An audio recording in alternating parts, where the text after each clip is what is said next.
Welcome back to my channel టుబేచ్కి to be honest content. ఈ వీడియోలో మనం హరికథ వెబ్ సిరీస్ రివ్యూ చూడబోతున్నాం. Let's go into the video. ఇందులో మనం చూసుకున్నట్లయితే మెయిన్గా రాజేంద్ర ప్రసాద్ గారు అండ్ శ్రీకాంత్ వీళ్ళిద్దరూ మెయిన్ లీడ్స్గా యాక్ట్ చేశారు. ఇది మొత్తం కూడా ఒక 3 hours 20 minutes అలా అయిపోతుంది. ఓన్లీ 6 episodes ఉన్నాయి and each episode 25 to 30 minutes ఆ రేంజ్లోనే ఉంటుంది. అండ్ ఇది ఆల్ లాంగ్వేజెస్లో అవైలబుల్గా ఉంది. మన తెలుగులో కూడా కరెంట్లీ అవైలబుల్గా ఉంది. యాక్చువల్లీ ఒరిజినల్ తెలుగునే. సో చూడాలి అనుకుంటే అక్కడ ట్రై చేయండి.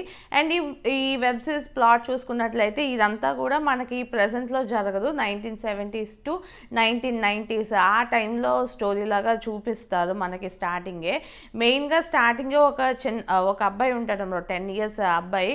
ఆ అబ్బాయి ఒక అతన్ని చంపేశారని చెప్పి చాలా క్రూయల్గా అతన్ని తీసుకెళ్ళి జైల్లో పెట్టడానికి వెళ్తుండే, మళ్ళీ అక్కడ ఇంకొకరిని చంపి అలాగా చాలా క్రూయల్గా మనకి స్టార్టింగ్ చూపించినప్పుడే ఒక ఫుల్గా క్రూయల్టీతో స్టార్ట్ అవుతుంది ఈ వెబ్ సిరీస్. సో ఇదంతా కూడా 1970sలో అవుతుంటుంది. సడన్గా కట్ చేస్తే 1990sలోకి వచ్చేస్తారు. ఇక్కడ ఒక విలేజ్ ఉంటుంది అనమాట. ఆ విలేజ్లోని నాటకాలు వేస్తారు కదా. సో అలాంటి ఒక పెద్ద ట్రూప్ ఉంటుంది. అందులో హెడ్ ఏమో రాజేంద్ర ప్రసాద్ గారు. సో ఆయన రోజుకి ఒక్కొక్క నాటకం వేస్తూ ఉంటారు. అదే అవతారాలు ఉంటాయి కదా మనకి, ఆ అవతారాలన్నీ వాళ్ళు వేస్తూ ఉంటారు అనమాట.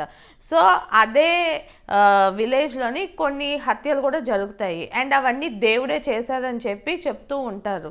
సో అసలు ఎవరు చేస్తున్నారా హత్యలు అన్నదే మిగతా ప్లాట్ అంతా కూడా. సో ఇందులో ఏముంది అంటే పర్ఫార్మెన్సెస్ పరంగా చూసుకుంటే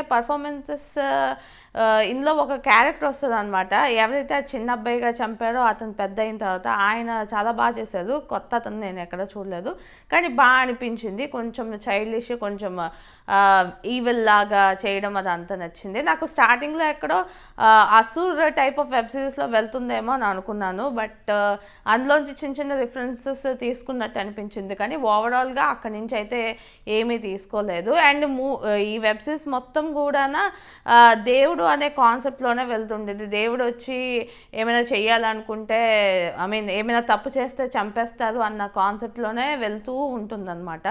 ఇందులో నాకు బాగా నెగిటివ్ ఏమనిపించింది అంటే, ఇప్పుడు ఇది వెబ్ సిరీస్ మనకి ఓటీటీలో అవైలబుల్గా ఉంటుంది, ఎవరైనా చూడొచ్చు. అలాంటప్పుడు ఇంత రేంజ్లో వైలెన్స్ అన్నది పెట్టడం నాకైతే అస్సలు నచ్చలేదు. ఆ అబ్బాయి ఎక్కడ చూసినా సరే ఇంకా ఆ బ్లడ్ లై చిందించడం ఇవన్నీ ఇలాంటి వైలెన్సే ఉందన్నమాట. నాకైతే అస్సలు నచ్చలేదు.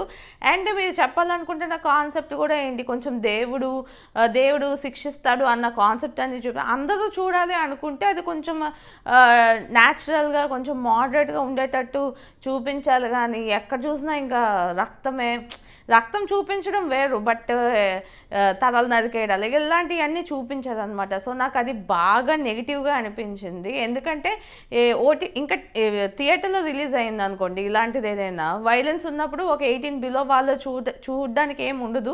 సో ఫైన్, మనం అది పర్లేదు. కానీ ఇక్కడ 18 below వాళ్ళు ఈజీగా యాక్సెసిబుల్ కాబట్టి మొబైల్స్లో, ల్యాప్టాప్స్లో అన్నింటిలోని.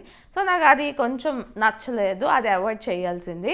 అండ్ ఓవరాల్గా ఈ వెబ్ సిరీస్ నాకు ఎలా అనిపించింది అంటే, నాకైతే సీరియస్గా అస్సలు నచ్చలేదు. ఎందుకంటే దేవుడు నిజంగా వస్తారు, ఏదో చేస్తారు అని చెప్పి ఏదో చూపించడానికి ట్రై చేశారు కొన్ని సీన్స్లోని. నాకు అస్సలు ఎక్కలేదు, ఎందుకంటే అది ఎక్కడా జరగదు. అండ్ ఒక ఇష్యూ జరిగింది, ఒక క్రైమ్ ఏదో జరిగింది అంటే దాన్ని వాళ్ళు చూపించే పాయింట్ ఏదైతే ఉందో దానివల్ల ఇంకా పోలీసుల దగ్గరికి వెళ్ళకపోవడం, లేదా ఆ ఇష్యూని పెద్ద చేయకుండా వీళ్ళే సొంతంగా డెసిషన్ తీసుకొని రివెంజ్ అవన్నీ తీసుకోవడం, అవన్నీ నాకు పెద్దగా నచ్చలేదు. ఎవరైతే ఆ కిడ్ అన్న పోర్షన్లోని వాళ్ళు పాస్ట్లో 1972లో ఏం జరిగిందో అన్నది చూపించడం, అది కొంచెం బెటర్ అనిపించింది. సో ఓవరాల్గా ఈ వెబ్ సిరీస్లో బాగా వైలెన్స్ ఉంది. మీరు పర్లేదు అయినా సరే చూస్తాము అనుకుంటే ట్రై చేయొచ్చు. కరెంట్లీ మనకి Disney+ హాట్స్టార్లో అవైలబుల్గా ఉంది. ఫ్రెండ్స్, ఈ వీడియో మీకు నచ్చైతే లైక్ చేయండి, మీ ఫ్రెండ్స్ అండ్ ఫ్యామిలీతో షేర్ చేయండి. ఇలాంటి మంచి వీడియోస్ మళ్ళీ చూడాలనుకుంటే నా ఛానల్కి సబ్స్క్రైబ్ చేసుకోండి. This is Yogesh signing off to be honest content.